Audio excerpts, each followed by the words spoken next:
Shalom. This is Karada Salabrahim from New York City, H.O.D.C. We represent the New York City Brooklyn gate of the Masharah Yasha'Allah. The Masharah Yasha'Allah means government of Israel. And this is going to be the 15th Masharah Yasha'Allah summit. Where? It's going to be in Atlanta, Georgia. It's going to be in Smyrna, Georgia. It's going to be from August 6th to August 8th. Most High we'll see you there. See you there soon. All praises to the Most High. How about Shimmy al Shabarak Thumb? Shalom.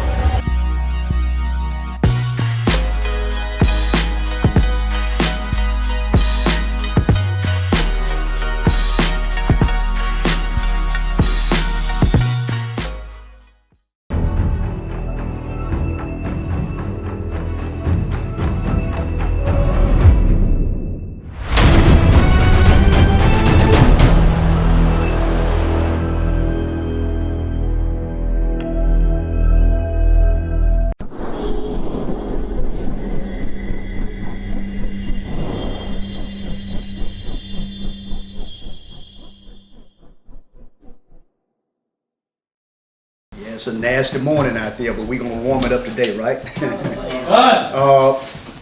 The topic that I want to go into, the worship of icons, which is the worship of pictures and relics. Okay, you may have read something about it, or you may know some of the history about it, but we're going to touch a little bit on that topic, and we're going to go into the hem of his garments. The title of the class is The Worship of Icons, the Hem of His Garments, who is talking about Yahweh's garments. Okay, now when we start in the beginning of the class, we're going to hit scriptures. But then in the middle, we're going to go into the history of some of those scriptures that we just read. So try to write down as much as you can. Y'all know I like to go fast. So I'm going to be moving. And I may have Zaquan the Posh to put something up on the screen for you. But if you can't catch me, just watch the show when he put it up. And if you have any questions about what I taught, you watch the show and you can come to me. We can go over those questions and I can see if I can help you out with these questions, okay? So let's go to the first scriptures. Let's go to the book of Luke, the 8th chapter. Shaquat. Good reader? Okay, now I need you to read. I don't need you to take notes. I need you to concentrate on reading for me. Because if not, I can't have you slinging your sword and then you trying to wipe blood up. It don't work that way. So I want you to sling that sword. Okay, and stay with me. All right, and then watch the show. And any questions and you take notes from the show. Right? Okay, we're going into the book of Luke, the 8th chapter. And we're going to start from the 41st verse all the way to the 56th. Call it out and read it. Reading from the book of Luke, chapter 8, verse 44. Verse 41. 41. And behold, there came a man named Jairus, and he was a ruler of the synagogue. Come a little louder. And he fell down at Yahweh's feet, and besought him that he would come into his house. Come on. For he had only one daughter, about 12 years of age, and she lay a dying. But as he went to the people, thronged him. And as he went, the people thronged him. Now, we're going to go into other books and other scriptures to link this story up, right? So, read the 43rd verse. All right. And a woman having an issue of blood 12 years, which had spent all her living upon physicians, neither could be healed of any. Okay, so now, if you're looking at the scriptures, what he just read, you will see something in there. You will see the number 12. The young girl was 12 years old, and this woman had an issue of blood, a flow of blood, for 12 years. So whenever you read the scriptures and the scriptures begin to read like that, the scriptures is getting ready to show you something. Because if you go back up before we get to the daughter 12 years old in other books, it speaks about putting new wine in old bottles and so forth. Okay, so now it's breaking it all the way down to the young girl 12. You got 12 tribes. Then you got the woman having an issue of blood for 12 years. So now we're getting ready to go into something. So come on, read. Verse 44, came behind him and touched the border of his garment, and immediately her issue of blood stanch. Okay, read on. And Yahushua said, who touched me? When all denied, Peter and they that were with him said, Master, the multitude thronged thee and pressed thee, and sayest thou, who touched me? Okay, read that 44th verse again. All right. Came behind him and touched the border of his garment, and immediately her issue of blood stank. Now jump over to the book of Mark, the 5th chapter and the 29th verse. We're going to find out what that was. The book of Mark, the 5th chapter and the 29th verse.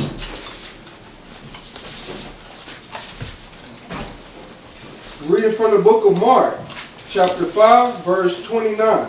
Okay. And straightway the fountain of her blood was dried up. Okay, you see that? Now going back to the book of Luke, the 8th chapter, I believe it was what, the 44th verse? And in the book of Mark, it said, read that again.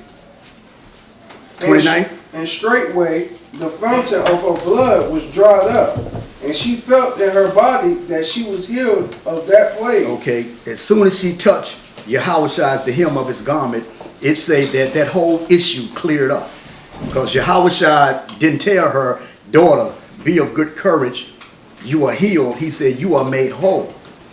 So most of the time when he was healing, he was saying, you are made whole from your condition. Right? Let's go back to the book of Luke. Read the 45th verse. And we're going to hit Mark again. Read the 45th verse. The book of Luke, 8th chapter, 45th.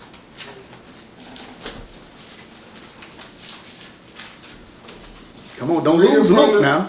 That's our foundation. Don't lose Luke. Come on. Reading from the book of Luke, chapter 8, verse 45. And Yahushua said, who touched me? When all denied, Peter and they that were with him said, Master, the multitude thronged thee and pressed thee, and sayest thou, who touched me? Now, we looking at this, Yahushua really didn't mean who touched me. Okay, it was something else going on. Okay, because this woman, she had this issue for 12 years. She spent all her money on physicians and doctors for 12 years. They couldn't do anything. She tried all remedies. It didn't work. She did all she could, so she was in like a ruin, right? A financially ruined. And the way she was feeling, you know, people knew of her condition. You know how Israel is. Everybody talks, gossiping. So that uncleanness was with her for 12 years. Everything that she touched, it was her responsibility. She was going to contaminate. So where she was at the location where Yahushua was, anybody that she bumped into or anybody that she touched made them unclean. So we looking at this, when Yahushua healed her, she made Yahushua unclean. But Yahushua made her clean. See, because the contamination of the world cannot make Yahushua unclean, because Yahushua came for what? He came to be sin for the people, for the nation. He was always around sinners. He was always around the unclean. He was always around the ones that was diseased. He was even around the lepers. He was even around brothers that he found in the graveyard. Cast devils and demons out of these people. So he was always around the unclean. So now getting back to this woman, in her mind, she was like, I got to get to this guy. That was her faith. I got to get to this guy. I know I can be healed. Because all her finance was out. So she probably felt unworthy. Right? She probably felt condemned. Then when she got around the people, you know, people, it's that such and such, such and such. So she reached out and touched the hem, didn't even touch his flesh. See, so what Yahushua did, it wasn't like what the apostles was doing, a laying on hands. It wasn't a skin-to-skin connection. It was a power-to-power connection. You understand? Because you can't steal a miracle from the Most High. You hear me? You can't steal a miracle. So even Yahushua wasn't in control of that power that left him, because he said, who touched me? He wasn't in control of that. Came direct from the Most High. See, because what this woman was going through, her emotions and her energy, it was so heavy that her energy, her power connected with Yahushua's power. You understand? And Yahushua released his power to heal her. You got me? So he said, who touched me? And the apostle was like, man, all these people, they all on you and grabbing on you. You gonna say who touched you? No, but it was a specific touch. It was that specific, that certain power that he released. And he wanted to know, who touched me? Where did that come from?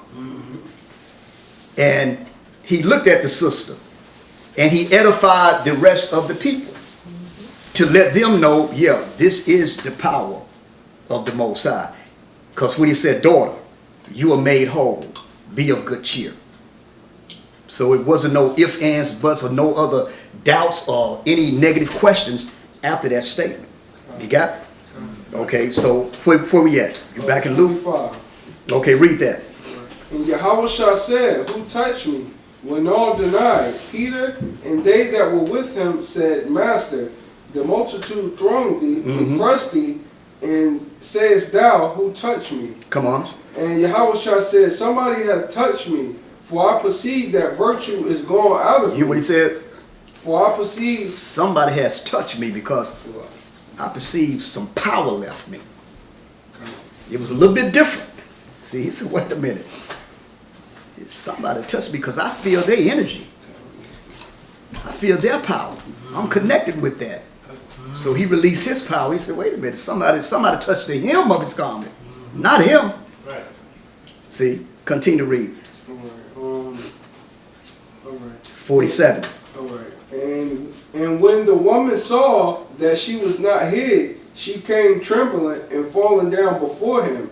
She declared unto him before all the people for what cause she had touched him, and how she was healed immediately. Okay, so she was explaining her situation, because she knew, number one, she was unclean. She looked up, she came trembling and so forth. She probably was thinking something else. Okay, some negative is going to come out of this, because I don't supposed to be here anyway. You got me? Let's go to the book of Mark, the 5th chapter and the 33rd verse.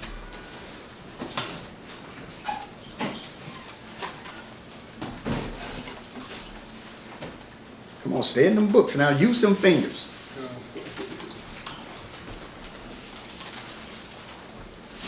Mark 5:33. Anybody got it? Reading from the book of Mark, chapter 5, verse 33. Come on. But the woman fearing and trembling, Okay, that's what Luke recorded, right? The woman was afraid. Come on. knowing what was done in her, And she knew what was happening within her. Come on. came and fell down before him and told him all the truth. Read the 34th verse. And he said unto her, Daughter, thy faith hath made thee whole. Go in peace and be whole of thy plague. And he said, go in peace and be whole of thy plague. Let's go back to Luke. We're going to read all the way down to the 56th verse. So we stopped in the 47th verse, right? So when we look at just the Israelites, when we look at faith, see, the Most High is dealing with a lot of people out there, man. He's dealing with a lot of our people. You may have family members that's not even acknowledge themselves as being Israelites, but their belief level is on a certain level, man, that when they pray, see, the Most High can use anybody. God. You understand? The Most High can use anybody. Okay, now, I remember I went to Chicago. I went to the oldest brother's funeral. So it was a brother at his funeral that knew him, he got up and spoke at the funeral, right? He said that he used to sell drugs on this street corner in the hood. Then one day he ended up getting shot. Went to the hospital. He said that his sisters came out, and every day they was praying over him. And he said one day they came, the prayer was so intense that they was praying. He said he started coughing, and he coughed the bullet up. Yeah. And he said when he got out the hospital, finally got out, that he went back to that same corner and started teaching the word of the Most High.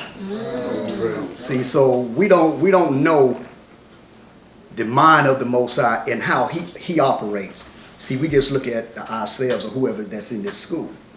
See, so the Most High is dealing with a lot of other people that we don't know, that we don't know of. Got me? Okay, so that was faith when his sisters came and prayed over him. The prayer was so intense that the bullet was still in him, and he coughed the bullet up.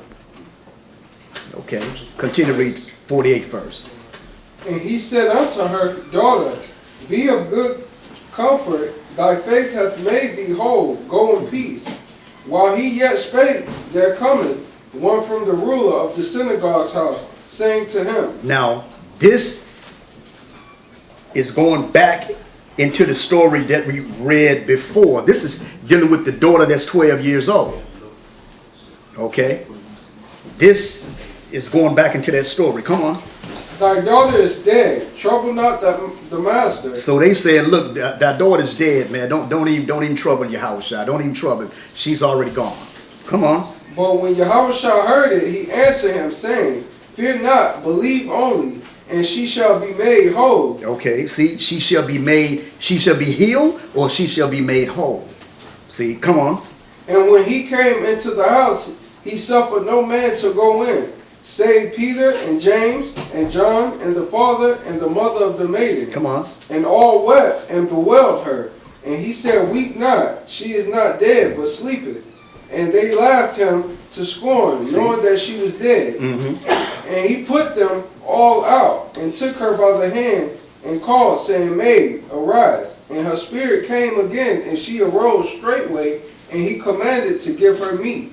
And her parents were astonished, but he charged them that they should tell no man what was done. Let's go over to the 6th chapter of Luke. Read the 17th and 19th verse.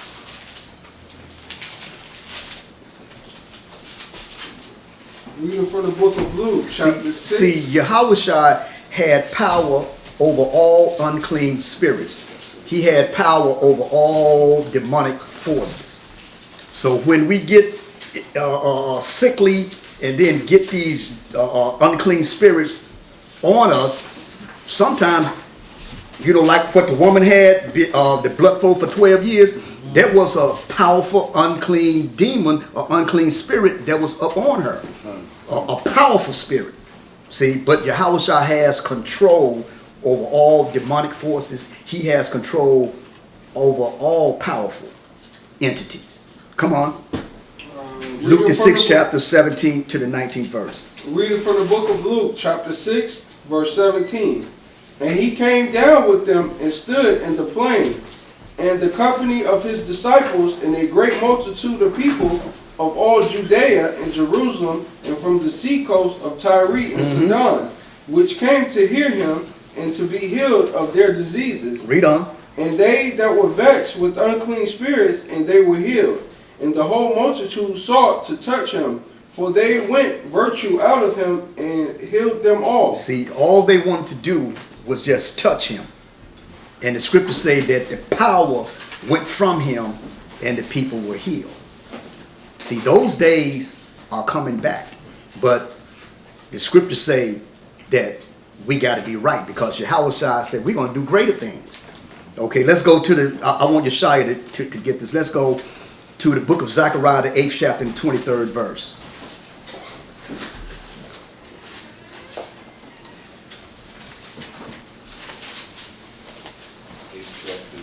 Yeah, call it out and read it.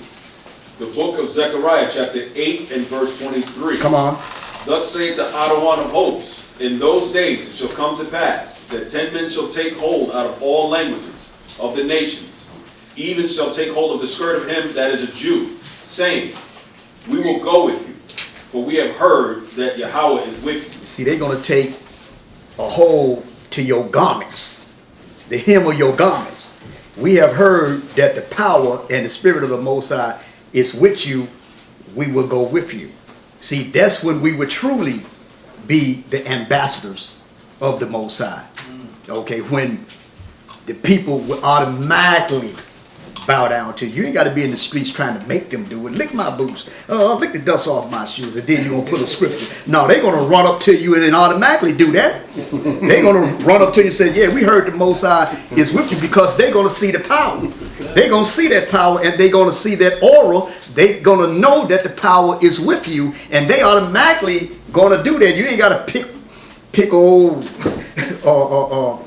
so-called white man out, look like he got all types of issues. Bow down and get me Isaiah 60. You ain't going to have to do it in those days. Because these are going to be the nobles that's bowing down. The scriptures say bind their nobles with chains, right? With fetters of iron. So you want the rulers. You don't want the old sick person from another nation out there that's catching hell like you are. No. Bring the rulers that's making these regulations and laws to keep everybody in bondage. Bring the rulers. Bring the Gates. You understand? Bring the Trumps, the Kennedys. Bring the DuPonts. Bring the Rockefellers. That's who you want. You want the nobles. Because when they took us in captivity, they took the nobles. Daniel was a noble. Ezekiel, nobles. Kings were the nobles. That's who they took. They didn't want, you know, the ones that wasn't nobles, they left them in the fields. Okay, y'all keep the fields. We want the ones that got this. We want the thinkers. So when it's our time, we want their Frankenstein thinkers. That's who we want, because we want to beat that thinking out of them. You got me? Okay, let's go from there. Let's go to John the 14th chapter, 12th to the 15th verse.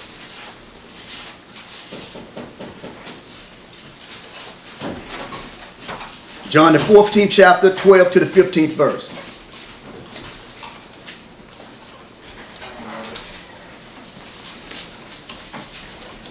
Will you get it? Call it out and read. John chapter 14, verse 12. Hold on, let me get it for it. Okay, come on. Verily, verily, I say unto you, he that believeth on me, the works that I do shall he do also. Do you hear that? He that believeth on me. This is what Yahweh said. He was talking to the apostles. He that believeth on me, the works that I do, he do also. Read on. And greater works than these shall he do. And he said, and greater works than these shall he do. Read on. Because I go unto my Father. Right, come on. And whatsoever ye shall ask in my name, that will I do, that the Father may be glorified in the Son. If ye shall ask anything in my name, I will do it. Now what's the key? 15th verse. If ye love me, keep my commandments. That's it. You gotta be on point with these statutes and laws and the commandments. Okay, the way we are now, we ain't getting nothing now. We have to revolutionize our minds. We have to revolutionize our thinking and deal with the commandments. There you go. And clean ourselves up. Recycle ourselves into the commandments, into the laws. That's how you're going to attain power. You know, we say, yeah, I want power. You want power so you can take somebody out from another camp. It's not going to work that way. That's not how the power is going to be used. See, because when you keeping the commandments and the laws and receiving power, you have to go according to the commandments and the laws. So it's not going to be anything negative that you're going to misuse power and you're going to misuse the virtue that the Most High give us, right? Okay. So from here, this woman, now we're going to read a few more scriptures and then we're going to go into her name because she's recorded in history and they made like a legend. You know, when you read about the legends of the scriptures, there are many history books out there. There are many people that wrote books speaking about the legends. You know, you read about Nicodemus. You got books out. Thomas. There's so many books out there. So, you know, I always tell people when you try to dive into these other books, don't get lost. Because there's a lot of bones in these other books. But also, if you know how to divide and take that meat and separate the bones, then hey, do so. Okay, because it's just going to take you into more understanding. And then when you out there, when you talk to people, you'll have more to talk about. It'll build your knowledge and your conversation up. Like I always said, the more you read, the more you'll have to talk about. See, the more you read things. I mean, you're in the Bible, okay, you're reading the newspaper, you're reading the Time magazine, you're reading all types of stuff. This brother read all types of stuff. And when they get out there and teach, they breaking the scripture down, they go into the history, they go into prophecies, they go into a lot of events. Okay, they go into a lot of edification just off that one scripture, which is good, but that comes because of their reading and their studying. But like I say, don't get lost when you go out there searching into these other historical books and so forth. Don't get lost, okay? Because now this woman, she was caught up in this destruction with this blood flow from a superior power. So she had to meet Yahushua, because this flow of blood that she had is in the relation of life force, that the priest shall offer one for a sin offering. Now, why was it a sin offering? Because of the abnormal of the situation. See, so the Most High said it's a sin offering. Okay? Continue to read. 31. Thus shall you separate the children of Israel from their uncleanness. Right. That they die not in their uncleanness, when they defile my tabernacle that is among them. See, that's all the Most High is concerned about. What's clean and what's unclean. Now, when this woman that touched the hem of Yahushua's garment, she was unclean for 12 years. So she stopped praying to the Most High? No, she kept praying to the Most High in her uncleanness because she wanted to be healed. Was she reading anything? Yeah, she was reading. Okay, so you pray to the Most High for you to get clean, or if it's something abnormal, you pray to the Most High that He would get you to heal you from that. Okay, you don't just sit up. What you gonna do? Sit up, do nothing? But you can't come to the temple. You can't come around the congregation because you unclean, and it's the unclean person's responsibility to not to contaminate the rest of the people. The bed she lay on is unclean. The chair she sit in is unclean, and so forth. Okay? We understand. We understand that. Okay. Now, let's go from here. Let's go to the book of Acts, the 5th chapter.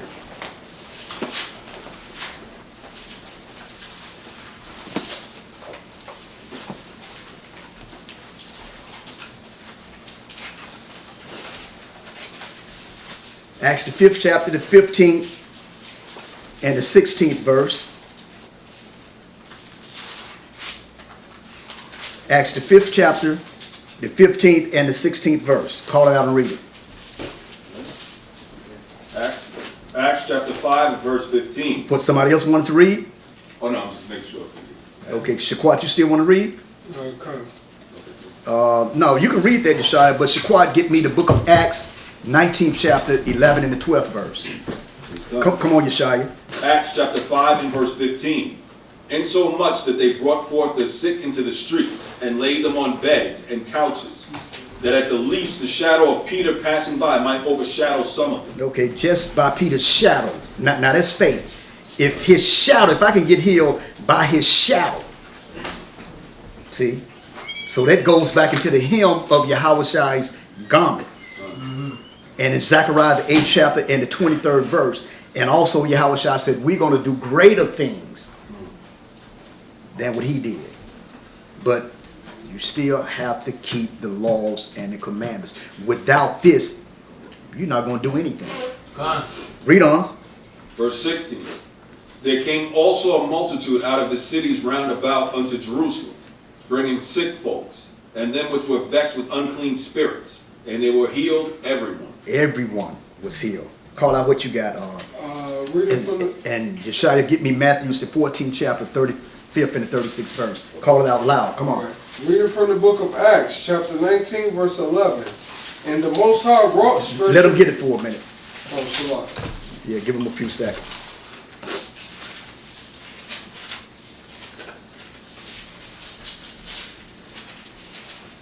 Y'all lick them fingers now. Call it out and read it. Reading from the book of Acts, chapter 19, verse 11. Come on. And the Most High wrought special miracles by the hands of Paul. It said the Most High wrought special miracles by the hands of Apostle Paul. Come on. So that from his body were brought unto the sick handkerchiefs or aprons. From his body was brought aprons and handkerchiefs. Read on. And the diseases departed from them, and the evil spirits went out of them. Man, just imagine if you was back at that time. Watching this. Witnessing this. Now the 12th verse, when you read on to the 13th verse, the scriptures say that there were certain vagabond Jews that were trying to do the same thing, but the demon, let's read it. Read the 13th verse. All right. Then certain of the vagabond Jews, exorcists, Niggas. few niggas from Judah, you know, they got a few scriptures up under their belts. You know, want to get out there, think they got a little power, want to do what the apostles doing, but they're not keeping the commandments. They want to try to do what the apostles are doing. This is what happened. Go ahead. took upon them to call over them which had evil spirits the name of the other one, Yahushua, saying, Read that again. Salah. Started from the top. Then certain of the vagabond Jews, exorcists, took upon them to call over them which had evil spirits the name of the Lord, right, Yahushua, saying, come on, we adjure you by Yahushua whom Paul preaches. Now they want to say, we adjure you by Yahushua whom the apostle Paul preaches. Now that was Paul's, that was their job, but they gonna call them over. Hey, you know, let's do what these guys doing. You know, but they're not keeping the commandments. They're not built like Paul and Peter and the rest of the apostles. Right. See, come on. And there were 7 sons of Sceva, a Jew and a chief of the priests, which did so. And the evil spirit answered. See the chief of the priests. Okay. So did the priests keep the commandments? No. Did the Pharisees believe in the law? You had Pharisees believed in the law, but they had a problem with Yahushua. See, you couldn't you couldn't perform this unless you admit and your belief system is in Yahushua. See, now the Sadducees was out the equation anyway because they didn't believe in an angel, they didn't believe in no resurrection, they didn't even believe in the spirit. So they out already. Come on. And the evil spirit answered and said, Yahushua I know, and Paul I know, but who are ye? Just imagine you there witnessing this spirit in this person. Yahushua I know, Paul I know, but who in the hell are you? You understand? I mean, you ever been out in the camp and people come up to the camp, they got spirits and demons on them and the demon is speaking through them? You ever witnessed that? And I remember one time we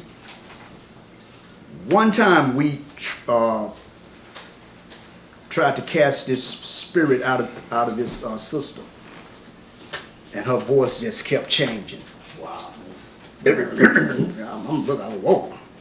That's when I stepped back. see, Ben smiling. Ben know what I'm talking about. Ben was there with me. I stepped back. She looked up. She told Ben, "I know you. I took a step back. But just imagine you witnessing these spirits coming from these people and saying, I know Yahweh, you know, the voice saying, I know Paul, but who in the hell are you? Come. And the person start attacking the men that's trying to cast the demons out of them. You know, it's the demon inside the person that's making them violent like that, attacking. You remember Yahweh cured this guy that was in the tombs? I mean, his hangout was around the graveyards, man. And everybody came past the graveyard, he run out with spirits in him, and his voice is all changed up, man, and he's looking like a demon. From the graveyards, man, just imagine. You see that, you witness that. It's the spirits that was in these people.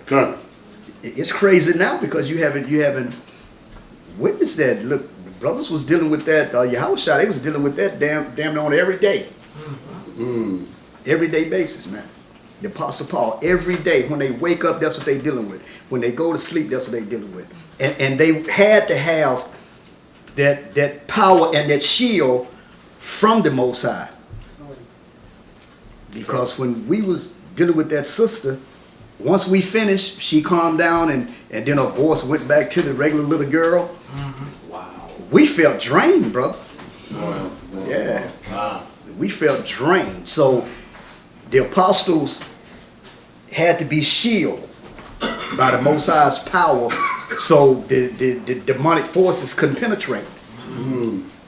Because they was doing this like on an everyday thing, man. That was actually their job, teaching the people and healing the people and casting out spirits and laying on hands. Yeah.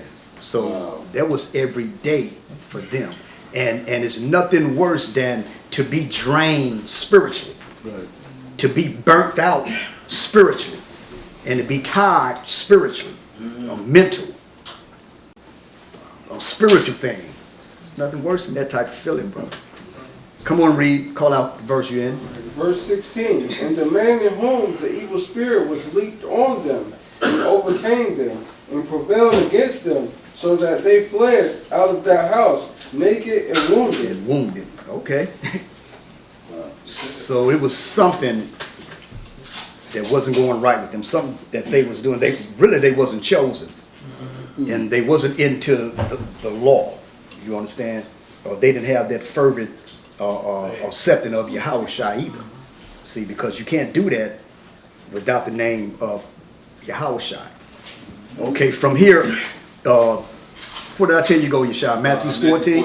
And Shaquat, you go to Mark, the 6th chapter and the 56th verse. Give them time to get that, Yeshua.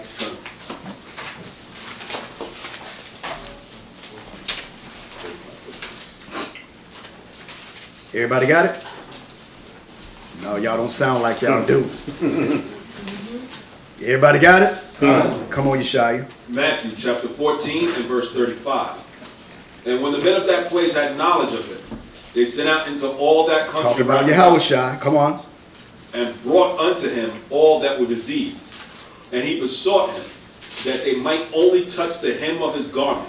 And as many as touched were made perfectly whole. They made perfectly what? Healed, or they was perfectly made whole. See, just like the woman that touched the hem of Yahweh's garment, the scripture says she was made whole, and her blood flow dried up.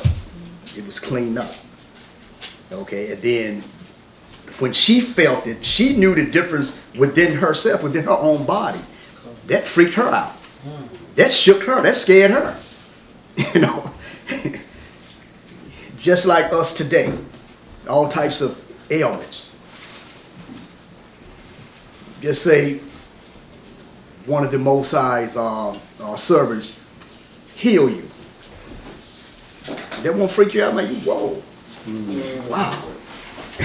But this was on an everyday basics, man.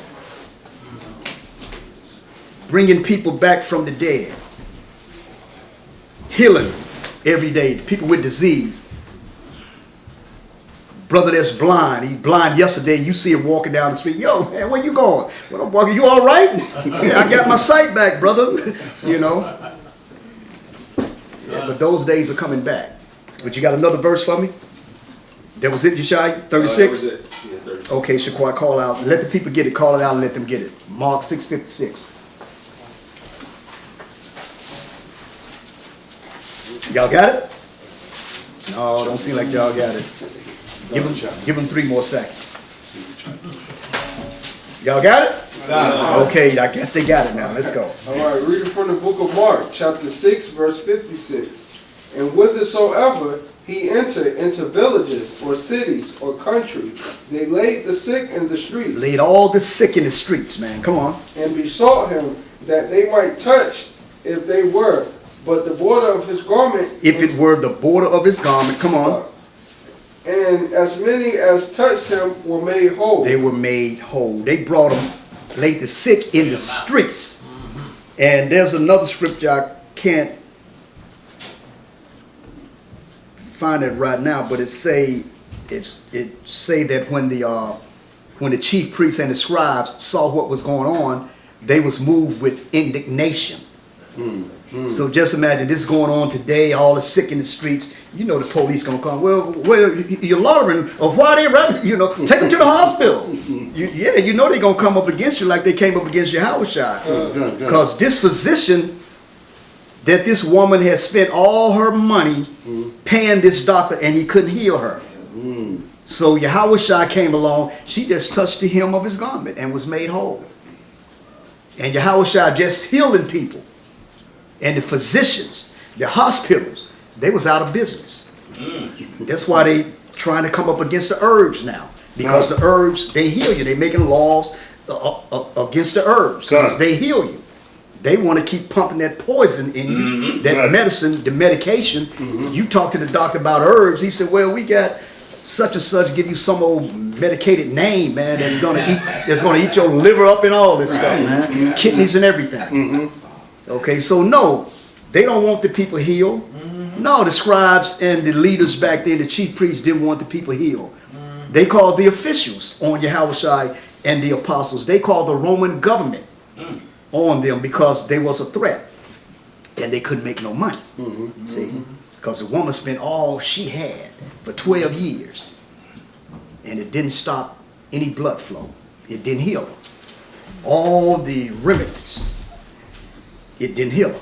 So at this point, I want to talk about this woman in the book of Luke, the 8th chapter.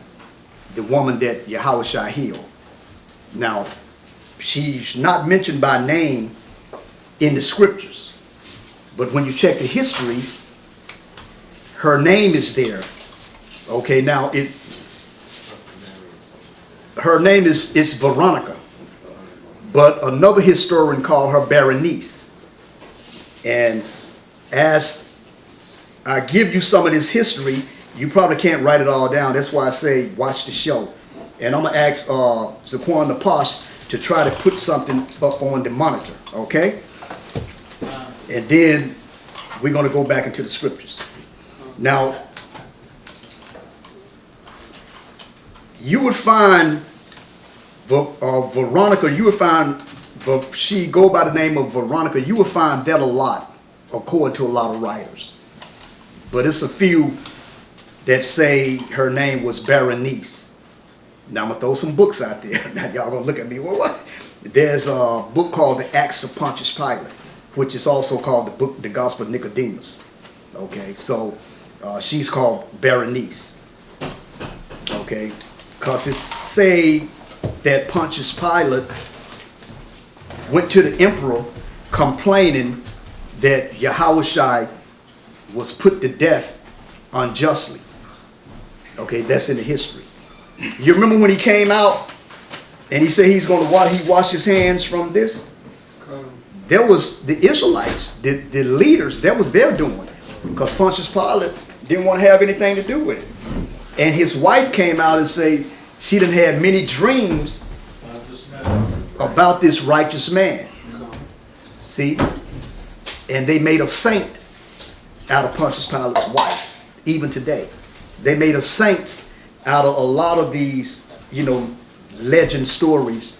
They made a saint out of Veronica, whom we talk about, the woman that grabbed the hem of Yahweh's garment. And even as this day, there are churches, Roman Catholic, is still honoring this woman today. We're going to get into that. But her name was Veronica, and in the history, it reads that she walked with Yahweh. Now he healed her, so she walked with Yahweh as he was being led to be crucified. And remember, he was bleeding and sweating. Right. She took out a cloth, a handkerchief, and wiped his face with it. And right now today, don't you know that they made a relic out of that cloth? It's called the veil. Veil of Veronica. Right. Now when Zaquan Apache come back, I'm going to get him to pull that up. It's called the veil of Veronica. And she was also a witness at Yahweh's trial. Explaining that she was healed by Yahweh. She touched the hem of his garment. But the scribes and chief priests, they shot that down because she was a female. She was a woman. See? Okay? Now, see that you pull up the veil of Veronica. Okay. Now, when pictures and stuff come up, that's not the actual person. Okay? Just like if I tell them to pull up some icons and some archaeology about Jesus Christ, you won't get the real deal. You would just get certain images, right? Okay, so you pull up the veil of Veronica. Now, if I'm not going too fast for you, I want you to pull up. It's a historian called Eusebius. He was the bishop of Caesarea. Now, in his writings, this is a historian now, in his writings he said, out of gratitude for the woman being cured, right? He says she erected 2 bronze figures at the gate of her house.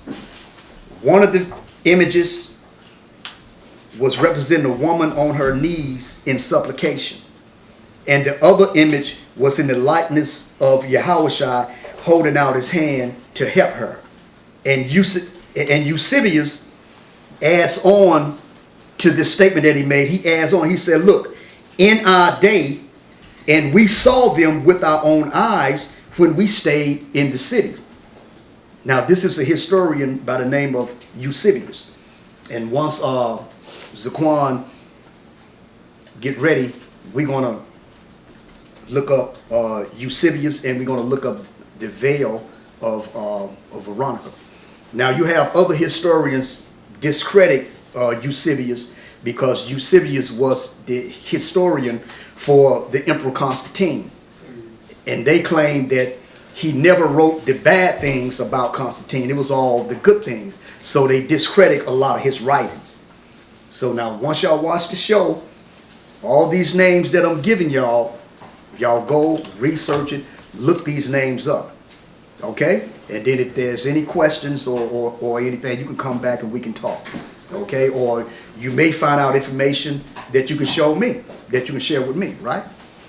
Okay, you got something? Sure. Okay, look on this. I mean, it's so much stuff in reference to the veil of Veronica. Okay? You know, back in the medieval time, they always finding something that they always finding a relic that had something to do with Yahweh, like the cross. They found that, and then during the Crusades, they went out to fight the Mohammedans over the land of Jerusalem. That was the Crusade period. So they went out with the cross in front of the army, and they won battles. So that's in the history. The Crusades means marked with the cross. And during that time, it was a battle with Salahuddin, the Muslim, and the Christians. to take Jerusalem back from the Muslims. Okay? You got something up there for me? Done. Okay. Now, see could you pull up the historian Eusebius? Done.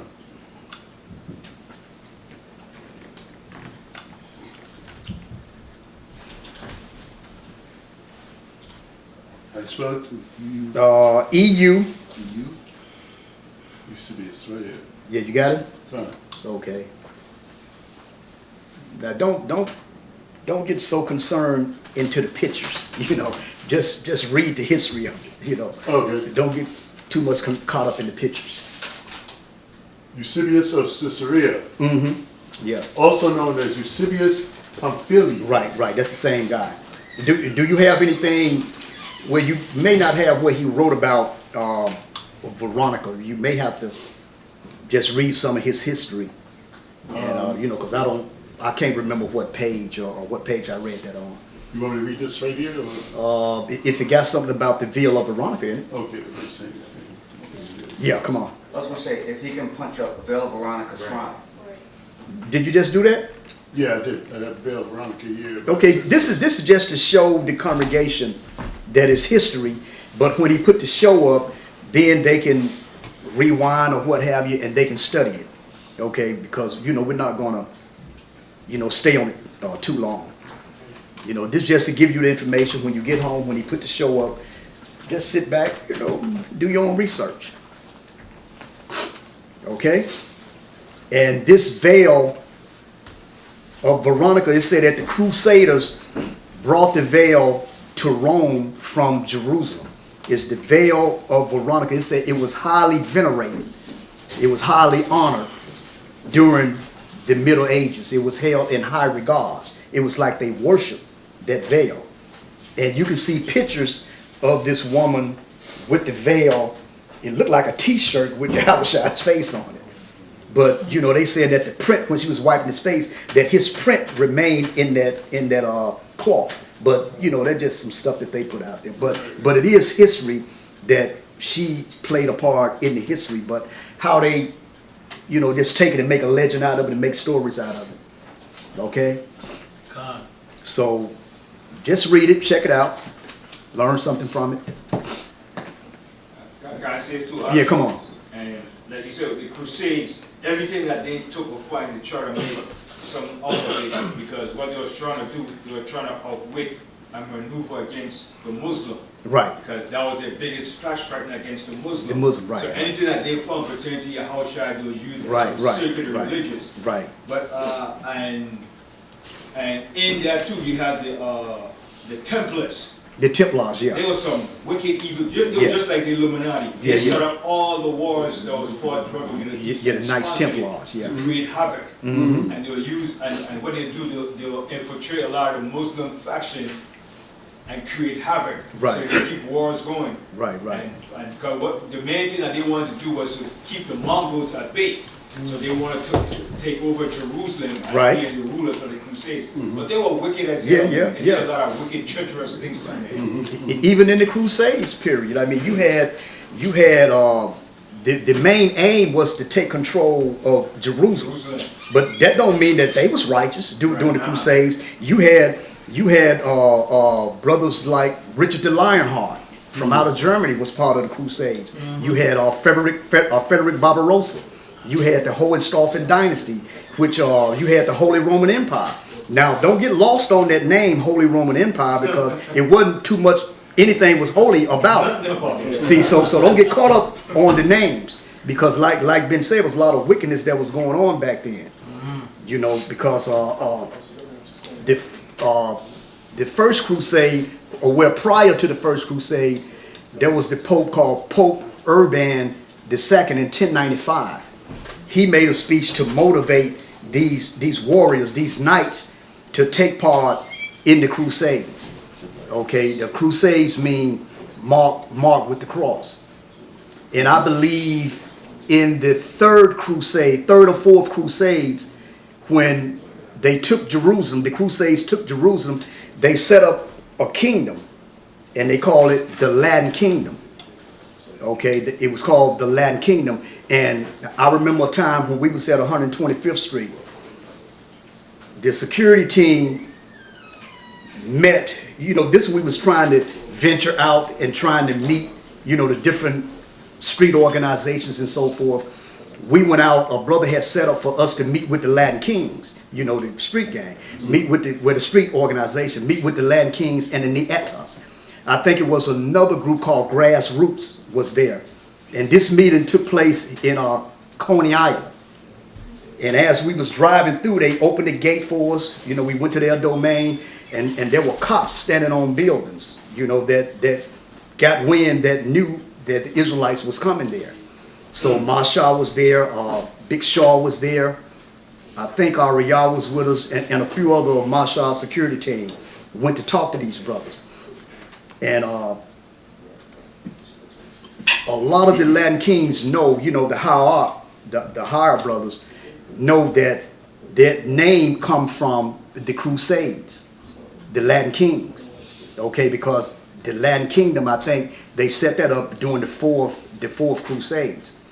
And we was talking to the Nietas, and they was explaining, when they came to the Americas and how things were set up. Okay, that's when we was, trying to bring peace to a lot of the street organization stuff like that, just back in the early 90s. Okay, so just to give y'all some of that history, think on it. Okay, so what else you got for me, y'all, Zaquan? I'll tell you what, St. Peter's Basilica is located in the Vatican City. It's near Rome. And it say that that cloth that we're talking about, the veil of Veronica, is that they have tours. See what we got to do. We hear about these things. We hear about these places. We hear about these relics. We need to travel to go see these things. I mean, you read about it. Now you see. Now you saw. Okay, now I haven't been to Israel. I haven't been to these places. Now, before I came into truth, I was all over in Europe because I was in the military. I was in Germany. I didn't know to look, because I was ignorant. Simple. I didn't know to look for Richard the Lionheart. I was in Spain. I was in Norway. I was in Copenhagen, Denmark.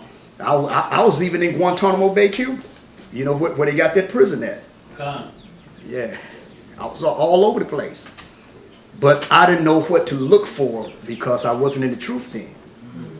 See, but as we speak about these relics and these tours that they have for people to go to St. Peter's Basilica to see these relics, it is said that cloth is one of the most important relics in this St. Peter Basilica. And then it say the other two are a fragment of the cross and the spear that pierced Yahushua. You read that, right? Okay, yeah. So those are three main relics that's there. But we read about it, so we need to see it now. And you actually seeing these things, and now you'll have more to talk about and more strong proof. Okay. Now, and it also say that this veil, this cloth, was translated to St. Peter's in 1297 by the command of Pope Boniface III. Okay? Pope Boniface III. You got something to say on him, Ben? No. Okay. And it say that Veronica, this woman in the book of Luke that touched the hem of Yahushua's garment, she is commemorated in the Stations of the Cross at the Eastern Orthodox Church as we sit today. You see? And the Station of the Cross is what? It's a 14-step Catholic devotion that commemorates Christ's last days on earth as a man. So you know about that, right? They focus on the specifics of his last days on earth. Okay? And the Roman Catholic relic is the handkerchief with Christ's face on it. So if you go into the churches and so forth, you will see emblems of these things. Counterfeits of it. Okay, because they still carry these traditions. They still carry this. Okay? Now, We spoke about the Vatican City. The Vatican City is the headquarters of the Roman Catholic Church. It's home to the Pope. It's surrounded by Rome. Vatican means divining serpent. Okay, and the Vatican City and St. Peter's Basilica was built on the ancient pagan site called, in Latin, Vaticanus Mons or Vaticanus Colis, which means the hill or the mountain of prophecy. Now, when you read in Revelation, it speaks about the hills and so forth, and they said that that's wrong. Okay. Now, in Roman Catholicism and Anglicanism and Lutheranism and other Christian tradition, this woman, Veronica, is honored in some of the pictures and icons, and the handkerchief is known as the veil of Veronica. Okay, you got something else for me? Here's, it said, as you stated, it says, Veil of Veronica is a Roman Catholic relic, which according to legend bears the likeness of the face of Yahushua. Right, Christ, yeah. That was imprinted on it prior to the crucifixion. According to Roman Catholicism, Saint Veronica encountered Saint Veronica encountered Yahushua in Jerusalem on the way to Calvary. Right, to his crucifixion. She was wiping the blood and the sweat from his face. Right. And they took this cloth and they made it, into like a worship, an icon. And now let's jump over for a minute. Let's deal with icon worship. Icons is like pictures and relics to worship that. You had our people that was worshiping. Let's go to Acts 14, 10 to 15.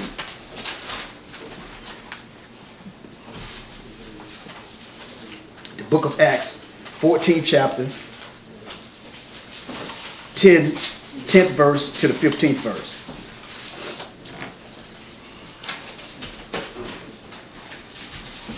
Acts chapter 14 and verse 10. Come on. Said with a loud voice, stand upright on thy feet. And he leaped and walked. Right, this is Paul and Barnabas healing the sick. Read on. And when the people saw that what Paul had done, they lifted up their voices, saying in the speech of Lycaonia, Right. the gods are come down unto us in the likeness of men. Gods have come down into the likeness of men. Go ahead. And they called Barnabas Jupiter, and Paul Mercurius, because he was the chief speaker. Come on. Then the priests of Jupiter, which was before their city, brought oxen and garlands unto the gates, and would have done sacrifice with the people. See how easy it is for people to worship other people and to worship icons and pictures and relics and so forth. Go ahead. Verse 14, which when the apostles Barnabas and Paul heard of, they rent their clothes and ran in among the people, crying out and saying, Sirs, why do you these things? We also are men of like passions with you, and preach it unto you that ye should turn from these vanities unto the living power, which made heaven and earth and the sea and all the things that are therein. Okay, you see that? Now let's go to the book of Psalms 82, 6 and 8.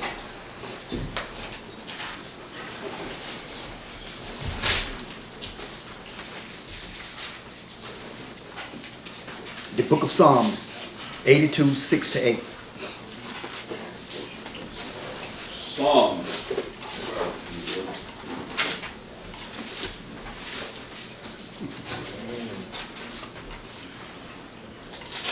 Psalms chapter 82 and verse 6. Come on. I have said ye are gods, and all of you are the children of the Most High. Okay, we are a higher authority than all people. We are gods. Our position, the covenants, everything. Read on. But ye shall die like men. But we shall die like men. And fall like one of the princes. Fall just like anybody else out there. Okay, men of this earth walk around with their pants hanging off their behind. Gods don't do that. Okay, getting shot over Facebook stuff. You're putting stuff on Facebook, and somebody walk right up and just blow your brains out, man. Stupid stuff. That's not what a higher man does. That's not what a God does. That's right. Okay, come on. Arise, O Yahweh, judge the earth, for thou shalt inherit all nations. Okay, now we're going to jump back. We're going to deal with icon worship. Now, iconoclasm. It is the deliberate destruction of religious icons. Y'all read them. You know about that, right? Mm-hmm. And other symbols and monuments. It said people who engage or support iconoclasm are called iconoclasts, which is Greek for breakers of icons. Now, in 726 AD, there was a Byzantine or Byzantine emperor by the name of Leo III. He took a public stand against the worship of icons, which the scriptures tell you in the commandments. Don't worship anything, likeness of heaven and so forth. Don't make no graven image or anything. I mean, even if it's not from the heavens, you don't bow down to a man's picture or anything. You bow down to the icon. Okay, so this emperor Leo III, the Byzantine emperor, made a stand against the worship of icon because the people was going off. They was going crazy worshiping icons. We just read the scripture where they wanted to worship Peter and they wanted to worship Barnabas. Okay, so in 730 AD, the use of icons was stopped. It was prohibited.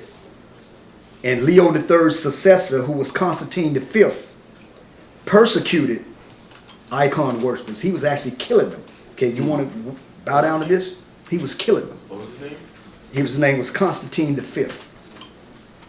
Now, in 787 AD, there was an empress by the name of Irene. She reestablished the use of images and icons. And today, she is honored as a saint of the Greek Orthodox Church, even to this day. The Empress Irene. Why? Because she reinstated the worship of icons and the worship of images. Okay? Now, in 814 AD, after Leo V ruled, the use of icons was again forbidden. This is in 815 AD. Now, after the death of a Byzantine emperor named Theophilus in 842 AD, because he was against the worship of icons. Now, when he died, his widow in 843 AD, her name was Empress Theodora. She restored the icon veneration. Her and Empress Irene and Empress Theodora restored the icon veneration. Now, and it say that this event is still celebrated in the Eastern Orthodox Church. It is called the Feast of Orthodoxy. Could you pull it up? The Feast of Orthodoxy is celebrated on the first Sunday of Lent by the Eastern Orthodox Catholic Church. Okay? It is to commemorate the return of the icons to the churches, and they still doing that today. And this come from 843 AD, the Empress Theodora, and they still doing this today. Okay? Now, Lent is the preparation for Easter. You get your 40-day, you fast, you pray like Christ did, and it begins on Ash Wednesday, which is the beginning of Lent. Now, after you finish that, if you can get something on Ash Wednesday or some pictures or something, that's if you see some of the people walking around with the little ashes on their forehead with the symbol of the cross. Okay. Did you get the Orthodox Church? Great Feast of the Eastern Orthodox Church. Yeah, do it say anything about the feast? Yeah, let me see. So in the Eastern Orthodox Church, the Feast of the Resurrection of Yahushua, called Pashka, okay, Easter, is the greatest of the holy days, and is called the Feast of Feasts. Okay. Immediately, let's see. You may have to pull up the Empress Theodora, because it'll tell you that she reestablished the worship of icons. Okay. Yeah. Empress. Okay, let me give you some more. There's a church on 97th Street in Manhattan with a Russian architect. Okay, you still got churches out there that celebrate. Look at Constantine. What Constantine instituted, you got churches and people still doing that today. And Constantine was the one that stopped the Saturday Sabbath and made Sunday the first day of the week as a day of worship. People are still doing that today. Cool. And that was all the way back in 320 some AD. And they still doing this today. Okay?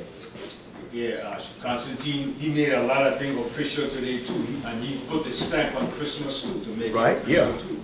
You know, December 25th. right, so people still celebrating this stuff. It's not that we going into this because it doesn't have any value. I mean, the veil of Veronica, it has value because they still have respect for that cloth today. Right. The pieces of the cross is still around today. The spear, all of that is still around, but they're not going to let us get to it. They'll probably have a fake one out there. They'll have the real one probably somewhere else. Okay. Okay, we're going to move on. Yeshaya, get me Colossians 2:18.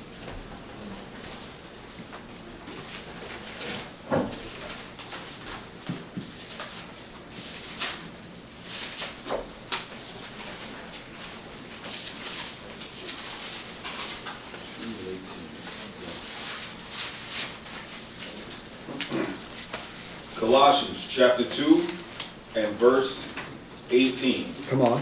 Let no man beguile you of your reward in a voluntary humility and worshiping of angels. See, worshiping of angels. We was doing that. Worshiping angels. Worshiping these other deities that the Most High said on worship.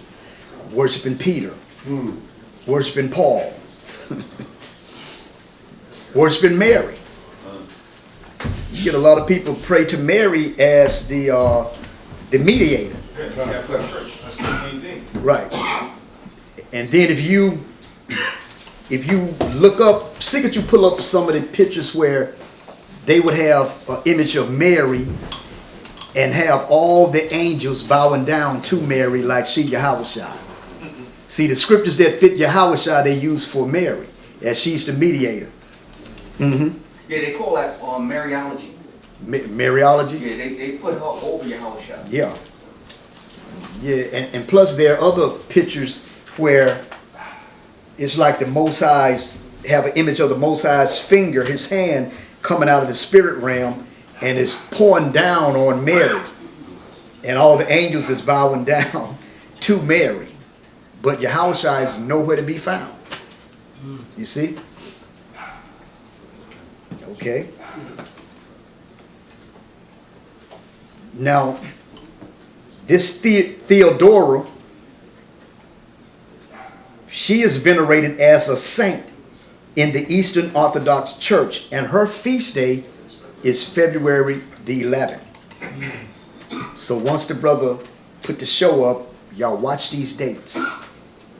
Look these dates up. And they are still commemorating and acknowledging these pagan days that we are reading about. They're still in existence today. It still have a vibration on those days today. That's why the things that's going on in this earth, man, we don't know what the heck is going on. All the hidden demonic forces and all the secrets and stuff, we don't know what's going on. So that's why the scriptures say, watch as well as pray. You got to watch and pray. Okay? What you trying to get now, Zaquan? No, I have the picture that you asked for, angel bowing down to Right, Mary. to Mary. It's the angel bowing down to Mary. You don't even have your Howard shot here. Get me one with Ash Wednesday. Did you get that? No, we'll get that. Yeah, with the ash, the cross. on the people's forehead, and then we're gonna wrap things up. I think I gave you enough. We don't have to go 2 hours or 3 hours. I think I gave you enough within an hour and some change that can fill you up, right? Can I say this to us? Yeah. And that's why too. When we was at One West, you shining taught us that era was the era, the 1,000 years of Yahushua reign. That's not so. Because It wasn't in that righteousness. was the era of pure wickedness, man. Pure wickedness. That was in the 1,000-year reign with Yahushua. That reign hasn't happened yet. Yeah. Because when I heard the name the Holy Roman Empire, I was told because we made it holy. No, we made it wicked. And all the emblems we began to wear. The Maltese cross. All the Byzantine emblems, we was making those, wearing those on our garments. Right. The different crosses. Yeah. I had a scarf, I think it was a black scarf with a red Maltese cross. You know what a Maltese cross is? Pull up the Maltese cross. Maltese cross. Yeah, so they can see that. You know, with the hole in the middle, big Maltese cross. Because since we had affiliated back at that time with those empires, we thought, okay, these righteous empires, okay, we ruled at that time. It's to the far left at the bottom. This one. Yeah. Yeah. And everybody uses that in the military. Yeah. Red So, Cross. right. Yeah. Yeah. The Maltese cross. Fire department. Fire department, yeah. Wow. What other emblems we was using, Ben? We was using The flow de lis. right, yeah. Pull that up, yeah. Yeah. We had those. We was wearing brothers was wearing boots like trooper boots up to the knees. Yeah, right there. I see the floor. Right. Yeah, so brothers was getting that emblem, not tattooed, they was getting it sewn onto their boots, sewn onto their garments. Yeah, this is back in the early 90s, brother, when that Byzantine, that Byzantine knowledge came out, Septimus Severus, Diocletian, when that information came out, brothers just took that, every emblem that they wore, or every emblem that was subscribed to that era, we wore. We put it on our jeans, our jackets, put it on our garments. But at that time, you know, we thought it was the thing, man. Until we went deeper into the study and said, no. We ruled there, but we did a lot of wicked Yeah. I mean, you can rule somewhere, but that don't mean that it was righteous. Done. Yeah, because the Crusade era, you know, you had the, like I mentioned, the different brothers, Richard the Lionheart,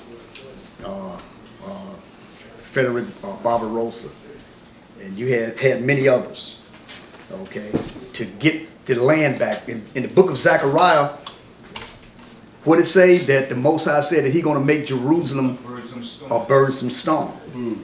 Anybody that try to touch and put that back together is going to be torn down until the Most High get ready to set it up. Right. See, where nobody would be able to come in and out and defile the Most High's people. See, this time, I mean, it's just so much stuff going on now, man. And then we got to go through a lot of things too. We got to go through a lot of tribulation to make you break down and pray and ask the Most High that you need salvation. Because a lot of us, you know, we don't, I mean, we want it, but seems like we not that much that serious about it, man. You know. Okay, so what's the point of Posh put out? And what I taught on, he gonna put the class up. And when he put the class up, you go back over the class. That's your studying. Okay, you go back, look at the class. Any questions or anything, you can come back, or anything that you found out that I didn't know, that I missed. You can come back and we can talk about that, yeah. Oh, you said we could come back and talk about it. I was gonna add something to that. Go ahead, yes. It's talking about the origin of the symbol and the use in the United States. It says, in Louisiana, the Black Code was a set of regulations adopted in Louisiana in 1724 from other French colonies around the world, meant to govern the state's slave population. Sex said these rules included branding slaves with fleur-de-lis as punishment for running away. He would be taken before court, and the sentence would be being branded with the shoulder, Right. or with the fleur-de-lis, and then they would crop their ears. Okay, so they used to brand our people with that. Yeah. It's Slovakia. I'm from New Orleans, and I just noticed they use that emblem even for the same football team. Yeah. Wow. New Orleans Saints. I know it's a New Orleans Saints. That's deep, man. Yeah. So take it once the show get up, watch it. Anything that you can add or anything that you find out or anything you want to discuss or any information you want to share with me, you can do so. Yeah, come on, Ben. When we used that during the Byzantine Empire, it was used for royalty status. Right. When Esau knew that we were the royal status, he reversed it here in slavery and said, I'm gonna stamp you niggas with this here now. Right, You're not right. royalty no more. You niggas now. Right, because that's why the brothers, when they took that back in the early 90s, they took that and they was wearing it. Okay, I don't think that they realized or went into that history of the slavery because they never wore it for that reason and they never mentioned it. Okay, but it was from the royalty of what you just said, Ben. Right. Yeah, I was gonna add to that. That makes sense since they knew who we were when Right. they kidnapped. That's probably why they called the team Saints and put the fleur-de-lis on it, among who it was. Right. Okay. So they probably went further back into the history. Yeah, like the Byzantine Empire. Right. Right. So I mean, Israelites went through a lot, man. The Severian dynasty, September Severus, and his sons. Okay, go look that up. The Severian dynasty. You know, they were Roman emperors. They was ruling Rome. So we got a lot of rich history, and we got a lot of bad history too. So, but with that, brothers and sisters, that's the ending of the class. Hope you enjoyed. Once the show get up, go watch it. Take your time with it, and take notes. I say shalom. Shalom.